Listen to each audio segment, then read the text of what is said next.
हम स्वधर्म शिविर के तीसरे दिन में आप सभी का स्वागत है। संत शिरोमणि आचार्य श्री विद्यासागर जी महाराज की जय। अरहम श्री मुनि 108 प्रणव निसागर जी महाराज की जय। हम जो चाहते हैं जब वे हमें नहीं मिलता तो हम उदास हो जाते हैं, डिप्रेशन में चले जाते हैं। अगर हमें कर्मों का ज्ञान होगा तो हम असफलता को भी स्वीकार कर सफलता के लिए अपना पुरुषार्थ करते रहेंगे। ध्यान हमें वह स्थिरता देता है जो हमें लाभ हानि में विचलित नहीं होने देता। मुनिश्री आज हमें ध्यान के माध्यम से हमारे कर्मों का चिंतन कराएंगे। हम चिंतन करेंगे क्यों हम अपनी पूर्ण क्षमता को नहीं पा पाते, हमारे मोह का, सुख का, दुख का कारण क्या है, कर्म का हमारे भाव से क्या संबंध है और कैसे हम विचलित हुए बिना अपने उद्देश्य को पाने के लिए आगे बढ़े। जो धर्म ध्यान के 4 भेद हैं उनमें यह जो विपाक विषय धर्म ध्यान है जिसका वर्णन चल रहा है, वह विपाक विषय धर्म ध्यान द्रव्य, क्षेत्र, काल और भाव के भेद से मुख्य रूप से पहले 4 प्रकार से हमें कर्म के फल के रूप में दिखाई देता है। जब अच्छे या बुरे कर्मों का फल मिलता है तो उसी के अनुसार द्रव्य, क्षेत्र, काल और भाव ये चारों चीज़ें हमको अनुभूत होती हैं। द्रव्य माने बाहरी सामग्री, अपनी बाहरी कोई भी पदार्थ, चाहे अपना शरीर हो, चाहे अपना घर मकान, परिवार, पुत्र पुत्री, स्त्री इत्यादि, इष्ट बंधु जो कोई भी हमको हैं, ये सभी द्रव्य हैं और ये भी हमारे कर्म के उदय से हैं और ये भी शुभ अशुभ दोनों रूप होते हैं, ऐसा कल आपको बताया था। इसी तरह से आपको क्षेत्र के बारे में भी जानकारी दी थी कि हम शुभ और अशुभ क्षेत्र में भी यदि रहते हैं या पहुंच जाते हैं तो वह भी हमारे ही अपने कर्मों के फल से हमें उस तरह के क्षेत्र मिलते हैं। काल भी हमें शुभ या अशुभ रूप मिलते हैं, ये भी हमारे ही अपने कर्मों के फल से हमको मिलते हैं। चूँकि भाव हमारी आत्मा में उत्पन्न होते हैं तो हमें पता नहीं होते हैं कि वो भाव कहाँ से उत्पन्न हो रहे हैं। सामान्यतया लोग विचार करते हैं कि हमारे मन में तरह तरह के भाव उत्पन्न होते रहते हैं, तरह तरह के विचार उत्पन्न होते रहते हैं, हम नहीं चाहते हैं तो भी उत्पन्न होते रहते हैं और वह कभी कभी हमसे रुकते भी नहीं हैं। तो ये जो भाव उत्पन्न होते हैं उन भावों में मुख्य रूप से हमारे ही भीतरी कर्मों का फल होता है। जो कर्म हमारी आत्मा से जुड़े हुए हैं, बंधे हुए हैं, उन कर्मों के फल से हमारे अंदर भाव पैदा होते हैं। और जो भी हमें अपने भावों में किसी भी तरह से सुख और दुख का वेदन होता है तो वह भी अनेक प्रकार के कर्मों के फल तो मिलते ही हैं, लेकिन उनका हम वेदन इसलिए नहीं कर पाते हैं, समझ में वो कर्म हमारे लिए इसलिए नहीं आ पाते हैं क्योंकि हमें पता ही नहीं होता है कि ये भी कर्म है। सुख और दुख की संवेदना होती है तो हम केवल सुख और दुख के कर्म को जानते हैं कि हाँ हम सुखी हैं, हाँ हम दुखी हैं। लेकिन सुख और दुख तो एक कर्म है, उसके अलावा 7 कर्म और हैं जिनका भी हमारे लिए फल मिलता है। और उन कर्मों में मुख्य रूप से वह सबसे पहले घातिया कर्म होते हैं, जिन कर्मों के कारण से हमारी आत्मा के गुणों का, हमारी आत्मा की जो अपनी ही क्वालिटी होती है उसका घात उन कर्मों के कारण से होता है। उसके कारण से भी हमें बहुत प्रकार के भीतरी विचार, संवेदन, फल हमें मिलते हैं और उनका हम ज्ञान नहीं रख पाने के कारण से समझ नहीं पाते हैं कि ये हमारे इन कर्मों का फल है। तो आचार्य यहाँ वही अब हमें भाव के रूप में जो हमारे अंदर 8 प्रकार के कर्म बैठे हैं, उन 8 कर्मों के फल को बताना ही अब यहाँ पर भाव रूप जो विपाक विषय धर्म ध्यान का भेद है उसका यह प्रकरण शुरू हो रहा है। सीधे बैठे हैं,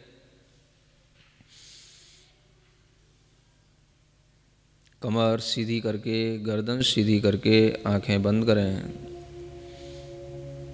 गहरी लंबी श्वास लेकर अपनी मन को अपने पास तक लाएं। पूरे शरीर में फैली हुई सूक्ष्म व्याप्त चेतना का अनुभव करें। जिस चैतन्य आत्मा में ये 8 प्रकार के कर्म निरंतर अपना अपना फल दे रहे हैं, जैसा हमारी आत्मा में 8 प्रकार के कर्म फल दे रहे हैं, संसार के हर जीव में, हर आत्मा में यह 8 प्रकार के कर्मों का फल उन्हें मिल रहा है, ऐसा चिंतन करें।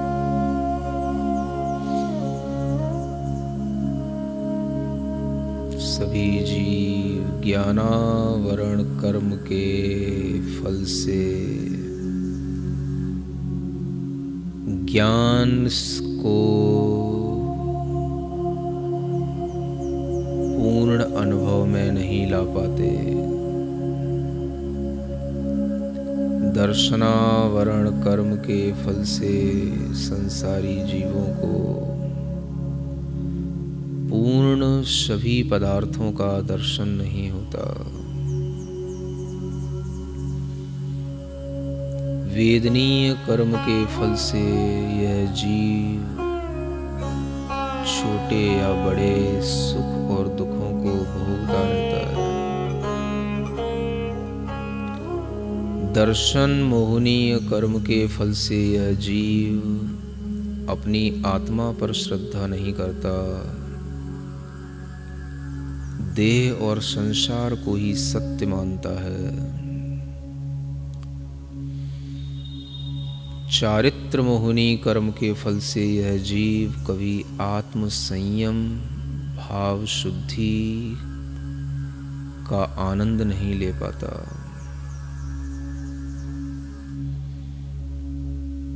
आयु कर्म के फल से यह जीव इस शरीर में सांकल की तरह बंधा रहता है, इस शरीर को छोड़ नहीं पाता।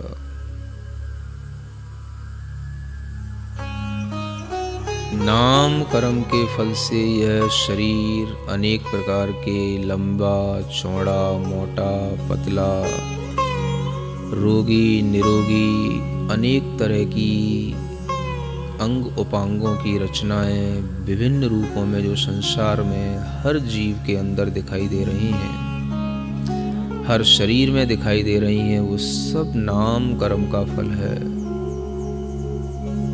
गोरा काला लंबा ठिगना जितनी भी सब हमें शरीर के परिणाम, शरीर की विचित्रताएं दिखाई दे रही हैं, सब नाम कर्म के फल हैं।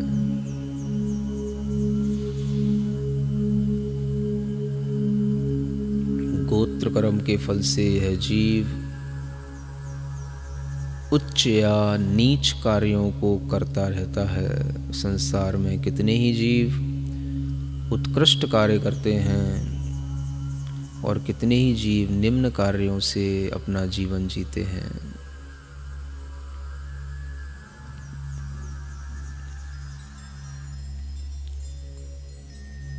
संसार के प्रत्येक जीवात्मा में 5 प्रकार के अंतराय कर्मों का फल सभी को भोगने में आ रहा है।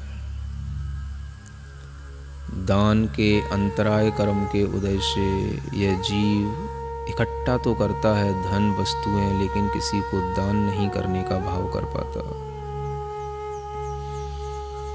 कितने ही जीव हैं जिन्हें कोई नौकरी का लाभ, उधार गए हुए पैसे का लाभ मिलना होता है, जमीन जायदाद का लाभ मिलना होता है, पुत्र पुत्री के विवाह संबंधों का लाभ मिलना होता है, लेकिन ऐन मौके पर वह लाभ छूट जाता है, नहीं मिलता। यह लाभ अंतराय कर्म का उदय यह संसारी जीव भोगता ही रहता है।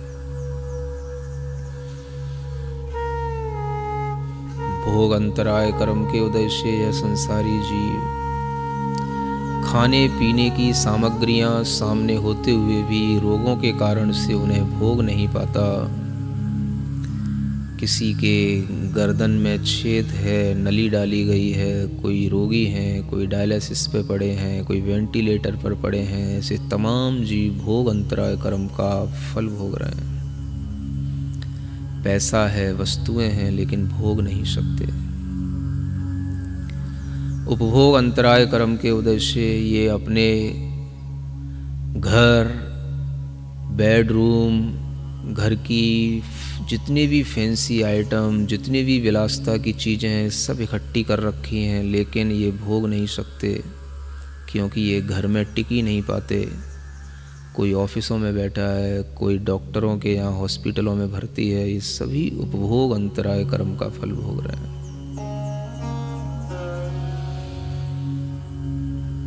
वीर्य अंतराय कर्म के फल से यह जीव उत्साह करता है कुछ करने का, लेकिन कर नहीं पाता। सोचता है मैं ऐसा करूँगा, वैसा करूँगा, लेकिन कुछ ही समय में इसका वह उत्साह डाउन हो जाता है और वह उस कार्य को करने की योजना बना करके भी पूर्ण नहीं कर पाता, शुरू नहीं कर पाता। ये सब वीर्यंतराय कर्म के फल से यह जीव भोगता रहता है। पढ़ने लिखने वाले बच्चे कितने ही प्रकार से सोचते हैं मैं यह पढ़ूंगा, यह जॉब करूंगा, लेकिन वह उत्साह नहीं होने के कारण भीतर से कुछ नहीं कर पाते। इन 8 कर्मों के फलों को संसार का हर जीव भोग रहा है, मैं भी भोग रहा हूं।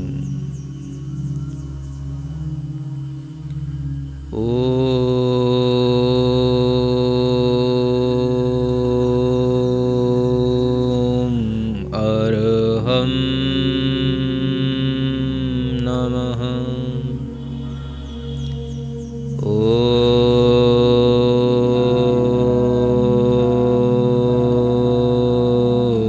अरहं नमः।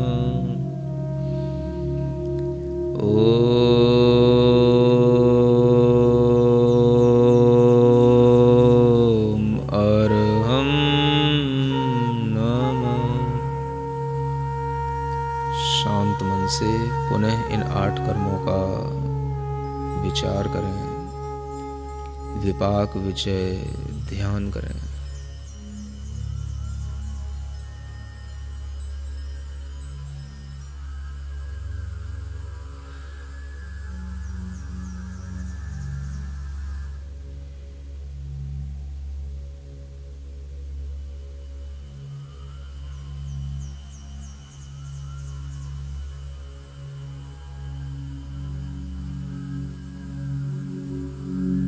अंतर्दृष्टि मिलने से जो आनंद हुआ है उस आनंद का अनुभव करें। भावना करें, मेरे ज्ञानावरण कर्मों का नाश हो, मुझे पूर्ण ज्ञान की प्राप्ति हो।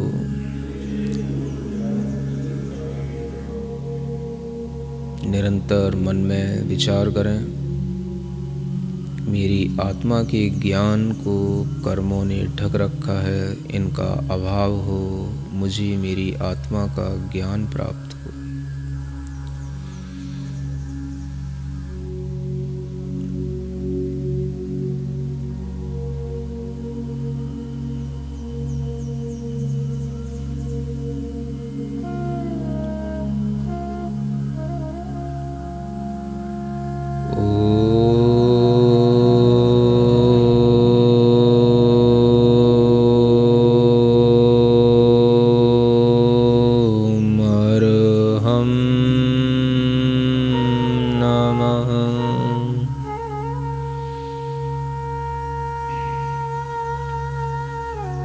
मेरी आत्मा के दर्शन को दर्शनावरणी कर्म ने ढक रखा है।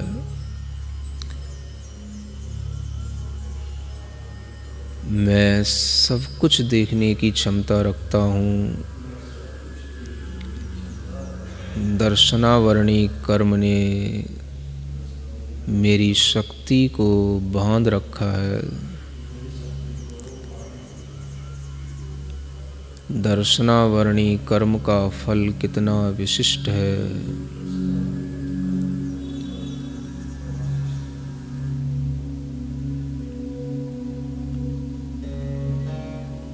ॐ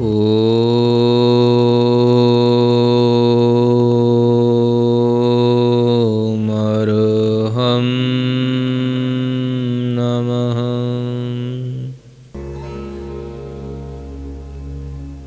मुझे जो सुख का वेदन हो रहा है,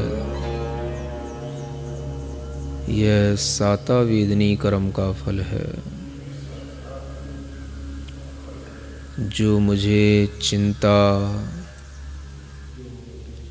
रोग, अनेक तरह के अभाव, परेशानियाँ, यह सब मेरे असाता वेदनी कर्म का फल है।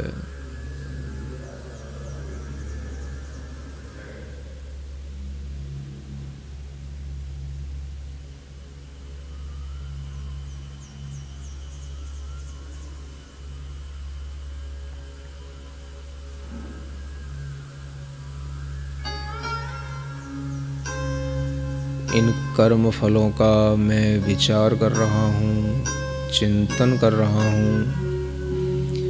मेरी आत्मा के ऊपर अनेक इन कर्मों का भार है, जिसके कारण मैं पराधीन हूँ, परतंत्र हूँ।